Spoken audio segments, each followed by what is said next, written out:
Thank you very much, Wendy. So from the outset, I want to just lay a few ground rules down for the presentation. Just want to be clear, I'm not an expert. I'm not, certainly the only expert in this area. So this is based on my personal experience. And I want to have an honest dialogue about what went well and what didn't go well. So many webinars you see, things are an incredible success, and we talk about all the good things that happened. In this presentation, I really wanted to cover everything and really take a balanced approach with, both the things that we did really well as the things that we did really poorly. And then we're going to have a bunch of time for questions at the end. So with that, I'll kick it off. So we began a global program. We implemented our first phase in September of 2014. And one of the challenges is I think we're sort of a victim of our own success. So we had completed an SAP implementation. It was fairly complex. We had 14 different SAP components as part of that go-live. We were actually 6 full months ahead of schedule and had an 8-figure cost savings. So at that point, I would say we were really on top of the world. So we had delivered, under budget, way ahead of time. And one of the best pieces of information with that is we really had no defects after go-live of a major significance. So, so we were expecting, we knew we were ahead of schedule, we knew we were under budget, and we weren't sure once we went live what our experience would be. We had done a lot of testing that was very successful, but we weren't sure, when reality hit, what it would look like. And the good news is there really weren't any bumps in the road after we went live. I think we felt really good about what we had done because although we had implemented in North America, we had done a global design. And so we knew that the people that would be involved in subsequent phases were already involved in the first phase. So we didn't anticipate, having to do any major redesigns of what we had implemented in the first phase and that second phase, but rather we would just be bringing that program internationally.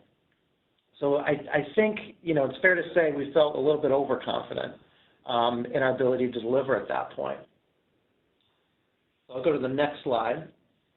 So with all that being said, there were some clouds visible on the horizon. So, we had a great success, but we could see some things sort of looming.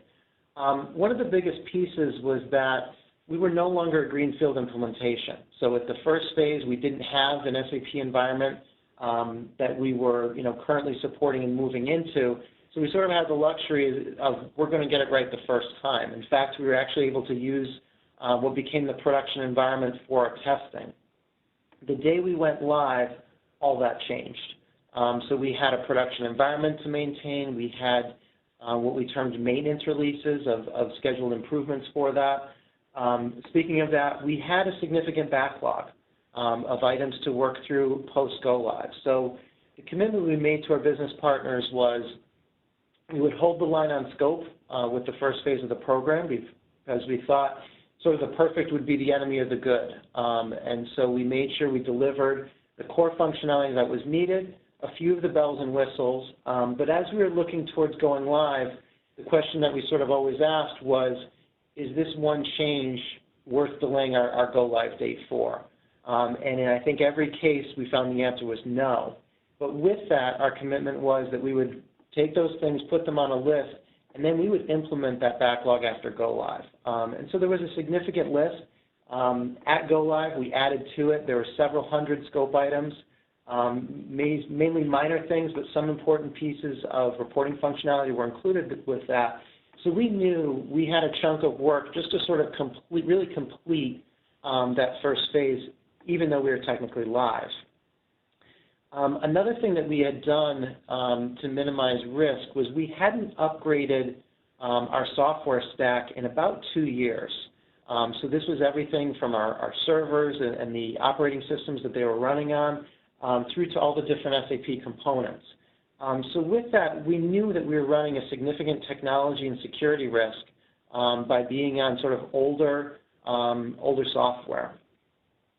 One of the other factors was we had worked really hard on our initial phase, and I think it was fair to say everyone on the team was fairly burnt out. So, Average hours across the team were probably somewhere in the 60 to 80 range throughout the course of that program. So even though it was 2.5 years only, it felt like longer. And then many people on the team had sort of ramped up at key points and were working more in the 80 to 100-hour week range for a consistent amount of time. So with that, you definitely have to be conscious of burnout. And I would say, across the program, we were certainly there. I think the other challenge is we had built so much into going live and that experience. And so everything after that was a bit of a letdown. So it's like, a sports team winning a championship. There's a, feeling of elation. You've accomplished what you set out to do. And then you sort of, after that, the parade's over, the confetti's all on the floor, you're cleaning it up, and then you're like, okay, what next? And I think we suffered from a bit of that, where we had done everything we had hoped to accomplish, had been successful beyond sort of our wildest expectations, and then it was like, okay, and how do we top that in the next phase? And so I think that was one of the challenges that we were looking at as well. So with that, I think we're probably supremely overconfident going into the second phase of the project. And so we plan to execute primarily in Europe, but manage the program almost exclusively from North America. So we had some managers on the ground in Europe, but thought that we could, manage the program really well from North America. Key leaders would visit, maybe once every 2 months just to make sure things were going as planned, and that was about it. As you'll see a little bit later, that wasn't the reality that we experienced. So we were very confident in our ability to roll out globally, and we weren't concerned about the time zone differences between Europe and the U.S., and then we also had a large component in Australia in the mix as well. And I think after that first phase, one of the things we sort of forgot what made us successful. So in that first phase of our program, when we delivered in North America, one of the things that we did really well was we managed risks. We were very aggressive in both identifying risks. We carved out a significant amount of time to both, talk about the risks as well as mitigate them. And so I think we grew a little complacent. We figured, we're pretty good with risk. We understand what we're doing, and so we sort of dialed it back a little bit. And I think that was part of our overconfidence, is we'd faced really huge, enormous risks in the first phase of the program, had done well with them, and so I think every other risk, didn't seem that big. And so we forget that those risks, could turn into issues and could bite us in the end. Another key thing in hindsight, we lost critical momentum. So you see the picture of the cart that's complete. Hi there, hope you enjoyed that last clip.